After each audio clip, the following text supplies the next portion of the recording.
30,631 परिवार जो रजिस्टर्ड है वो वहां से विस्थापित हुए हैं और 1,57,967 लोगों ने हमारे बहुत प्रयास के बाद 19 के बाद हमने एक अभियान चलाया, हर शहर में जाकर एडवर्टाइज दिया है, ऑनलाइन रजिस्ट्रेशन हो गया है और कितने लोग अब तक रजिस्टर हुए। तनख्वाह साहब ने कहा कि बहुत सारे हैं, करना चाहिए। मैं तो उनको निमंत्रित करता हूं, तनख्वाह साहब आप जितने भी छूट गए इसकी सूची लाइए, आधी सेकंड में मैं रजिस्टर कर आपको एक्नॉलेजमेंट। मान्यवर, ऑनलाइन प्रक्रिया और मैं आज इस महान सदन के माध्यम से देश भर में बिखरे पड़े कश्मीरी पंडित और अन्य विस्थापितों को कहना चाहता हूं, नरेंद्र मोदी सरकार आपको न्याय देने के लिए कमिटेड है। आप मुझे लिखिए, कश्मीर सरकार को लिखिए, किसी भी विज्ञ के बगैर आपका रजिस्ट्रेशन कर दिया जाएगा। आप मतदार भी बनोगे, चुनाव भी लड़ पाओगे और जम्मू कश्मीर के अंदर आप मंत्री बनकर भी जा सकते हो। आपको पूरा मान्यवर, 3 युद्ध भी 1947 में और 48 में युद्ध हुआ।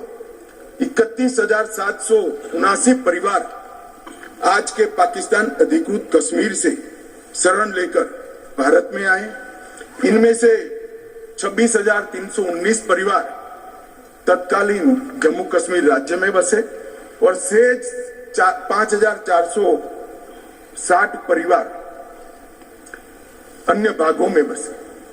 दूसरा युद्ध हुआ 65 और 71 का और छम और नियाबत क्षेत्र से लगभग 10,065 परिवार विस्थापित हुए।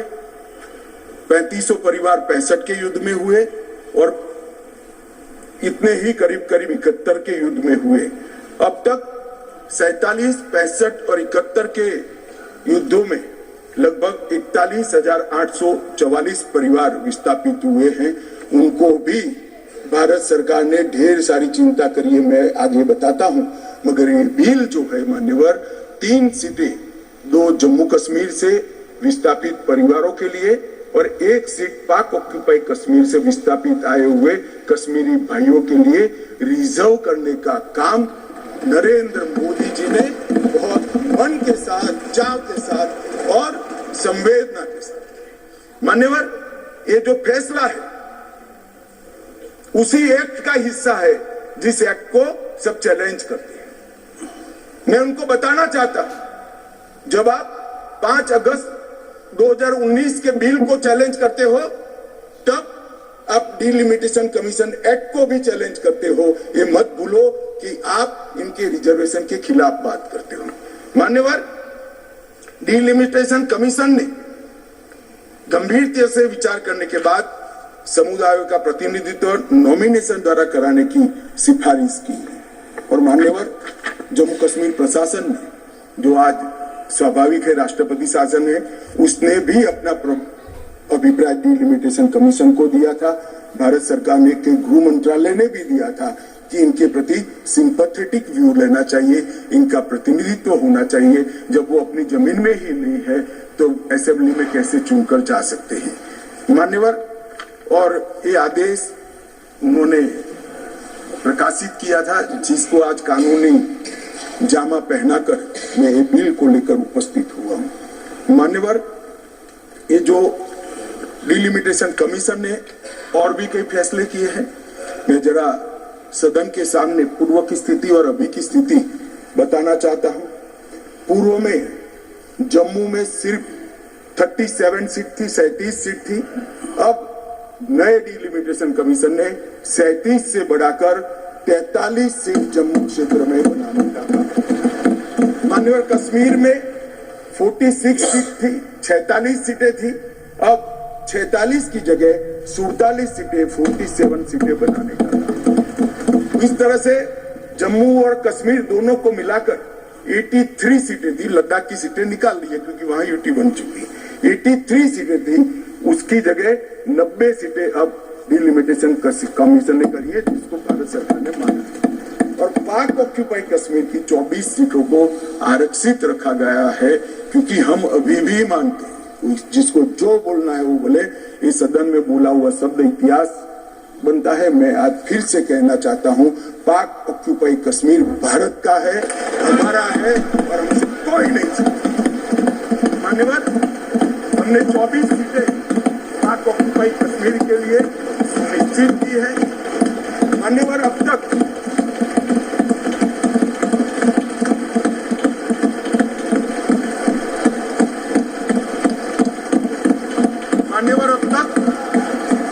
SC/ST की सीटों में बड़ी विसंगतताएं भी थी और जो दिग्विजय की कहते थे संवेदनशील अप्रोच होना चाहिए, संवेदनशीलता होनी चाहिए। SC/ST के प्रति संवेदना से ही यह निर्णय हुआ है। पहले जो 7 सीटें थी SC की, उसको हमने बरकरार रखा और ST की सीट 0 थी क्योंकि धारा 377 परमिट नहीं करती थी, अब परमिट करती है। 9 सीटों को रिजर्व करती है।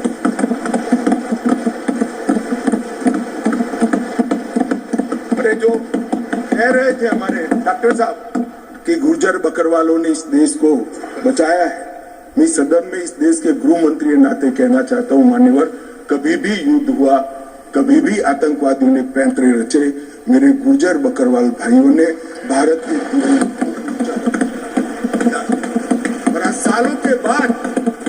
सालों के बाद आज उनको न्याय मिलने जा रहा है। इसका कम से कम मुझे तो बहुत संतोष है।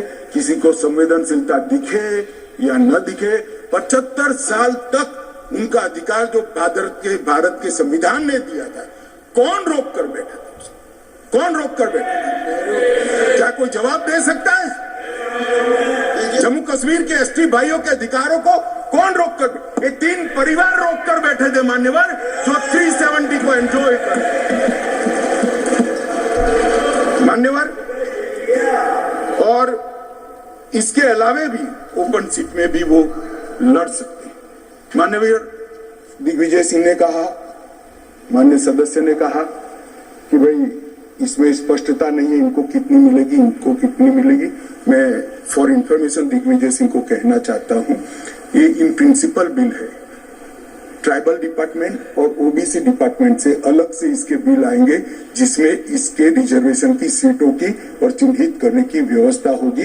वो एक अलग प्रक्रिया है, मगर ये स्पष्टता से कर।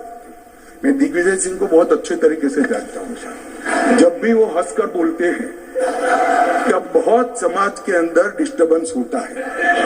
बड़ा रिकॉर्ड है उनका, मैं रिकॉर्ड को जानता हूं। आज भी हंसकर बोले, मैंने बोला क्या निहितार्थ थे, फिर मैंने ध्यान से उनकी चीज को याद कर सोचा तो मुझे मालूम पड़ा कि इन्होंने कहा कि भाई किसी का छीनकर तो नहीं लगू।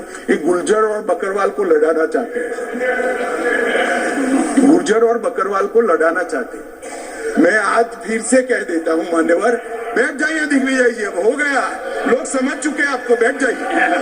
मान्यवर, मान्यवर, He is not yielding. He is not yielding. He is not yielding. Go ahead.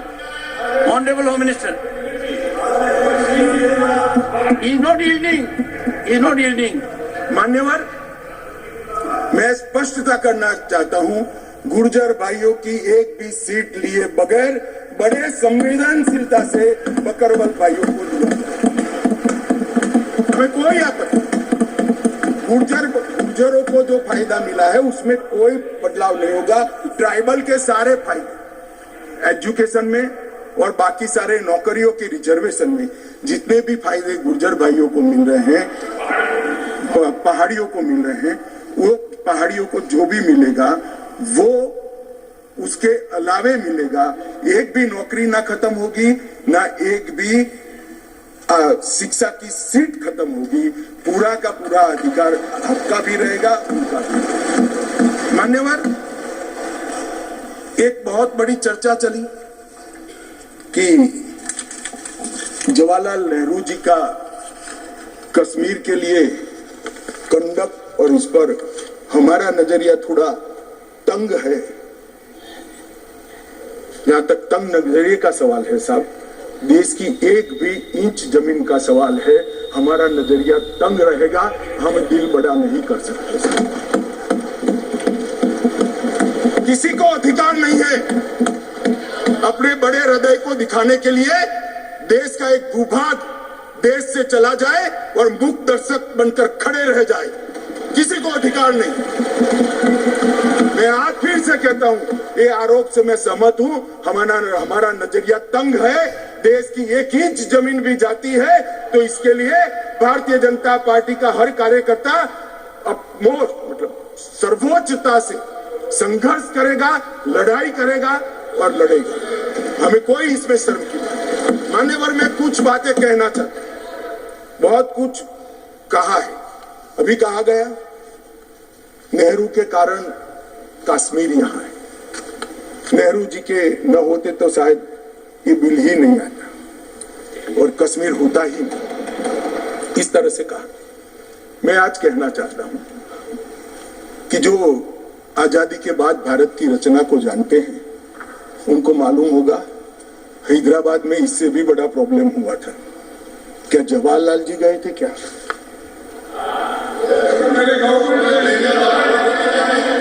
तो यहां गवर्नमेंट नहीं, यहां नेहरू। क्या कर रहे हो खड़गे जी? अभी भी वापस आओ।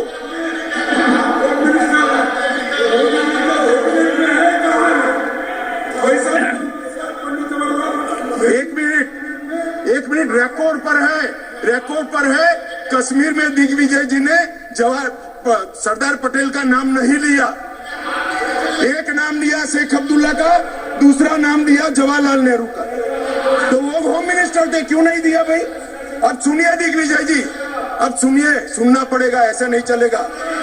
हमने सुना है, धैर्य से सुना है। मान्यवर, जूनागढ़ में क्या जवाहरलाल नेहरू गए थे? हैदराबाद में जवाहरलाल नेहरू गए थे? लक्षद्वीप में जवाहरलाल नेहरू गए थे? जोधपुर में जवाहरलाल नेहरू गए थे? जवाहरलाल नेहरू एक ही जगह काम देखते थे, जम्मू कश्मीर में, जिसको आधा छोड़कर आ गए। एक ही जगह देखते। मान्यवर, दूसरा, विलय लेट क्यों हुआ? सारे लोग जानते हैं साहब, इतिहास को 1000 फुट नीचे दफन कर दो, वो ऐसा बीज है जो वटवृक्ष बनकर सच्चाई बाहर आ जाती है।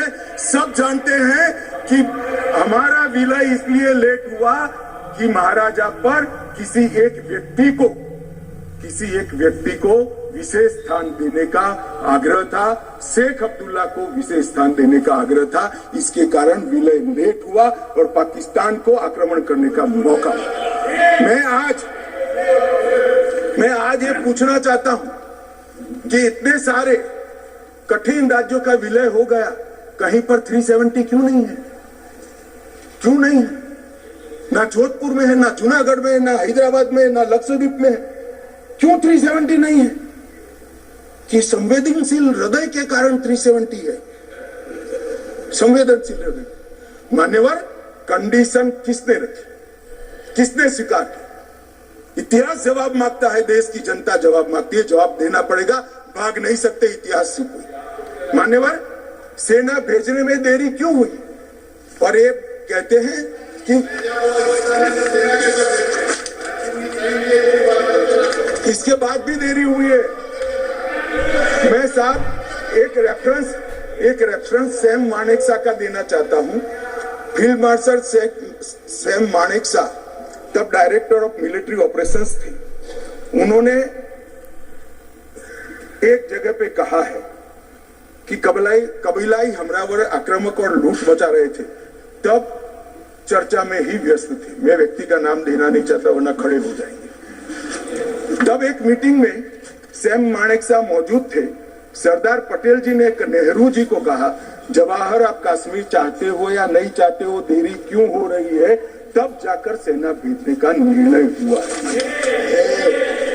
जवाब देना पड़ेगा। नहीं, दिग्विजय भी ऐसे मत करे, मैं भेज दूंगा आपको, पुस्तक ही भेज दूंगा। मान्यवर, Honorable Home Minister is not yielding. He is not yielding. Honorable Home Minister is not yielding. मान्यवर, एक बात सर्वविदित है, अगर असमय सीज फायर नहीं होता तो आज पाक ऑक्यूपाई कश्मीर नहीं होता। अब पत्रों का जिक्र करें, किसी अंग्रेज सेनापति ने देखा, मैं जरूर देखूंगा इसको, अगर लिखा है तो देखना चाहिए, परंतु अफसर कुछ भी कहे, देश का प्रधानमंत्री का देश की जमीन के लिए संवेदनशीलता होना चाहिए या नहीं होना चाहिए? इतना छोटा सवाल है। हमारी सेना जीत रही थी, वो भाग रहे थे, 2 दिन रुक जाते, पूरा पाक ऑक्युपाई कश्मीर तिरंगे के तले आ जाता। क्यों किया? दूसरा, क्यों मामले को यूएन में ले जाया गया? अब ये सारी चीजों को आप कहते हैं कि रेफरेंस लाइए, रेफरेंस लाइए। मान्यवर, मुझे मालूम था दिग्विजय सिंह करता हूं, बैठिए, मुझे मालूम था साहब ये खड़े हो जाएंगे, इसलिए मैं लेकर आया। मैं कोट अनकोट पढ़ता हूं। यूनाइटेड नेशन के अनुभव के बाद मैं इस निष्कर्ष पर पहुंचा हूं कि वहां से कुछ संतोषजनक नतीजों की उम्मीद नहीं की जा सकती। मुझे सीज फायर करना अच्छा फैसला लगा, लेकिन इस मसले को ठीक से हम नहीं निपट पाए, नहीं परख पाए। हम सीज फायर पर और विचार करके बाद में निर्णय करना चाहिए था। हालांकि ये सब भूतकाल की गलतियां हैं। ये जो कोट है किसी और का नहीं है, जवाहरलाल नेहरू का है। अब उनको तो मानोगे या नहीं मानोगे कि उन्होंने गलती की है, स्वीकार करी है। और साहब एक मिनट, सोर्स भी बता देता हूं, Nehru memorial museum and library, Jawaharlal Nehru connection, JNSG 143 part 1। और उस वक्त जब अरे भाई, स्वयं नेहरू कह रहे हैं मेरी गलती थी, क्यों इतना पकड़ कर रखा है पूंछ?